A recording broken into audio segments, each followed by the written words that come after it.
offensively?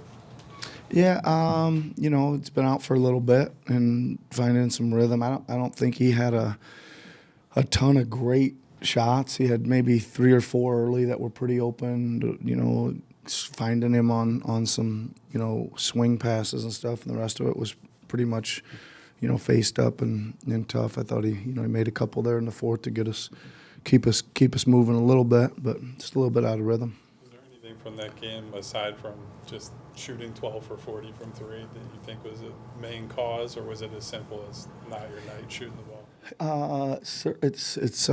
Listen, it's pretty disappointing when your defense is that good, right? To not have it translate into something. I mean, we turned them over 22 times. I thought we were there was the only like major probably flaws in it is they posted us up in our small lineup a few times and got a couple quick turnarounds, and so even some of those were pretty tough shots, but a couple in transition over the top, maybe 3 or 4 of those. Everything else was a pretty good battle.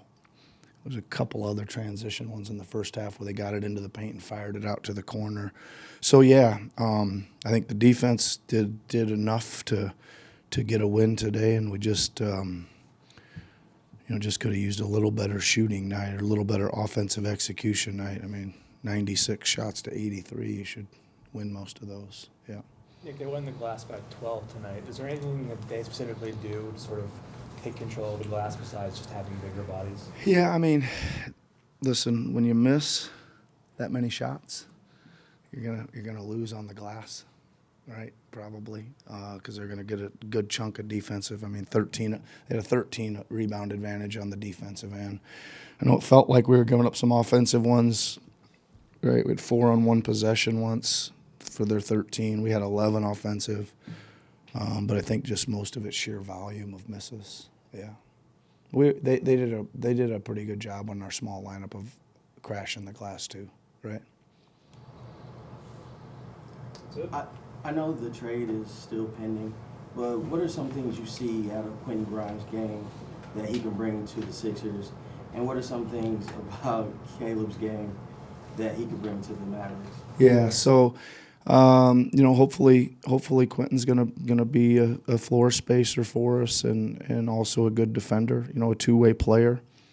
That's what he's been doing, and hopefully he can fit into that slot with us.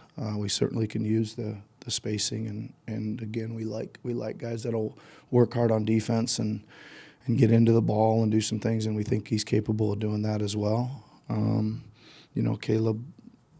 Caleb's kind of track record speaks for itself. He's kind of a utility guy that's played amazing in the playoffs. So that's probably what Dallas is going to get.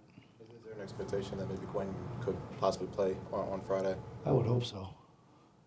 I don't know if in a couple more days we can't get it done by then. I would hope so.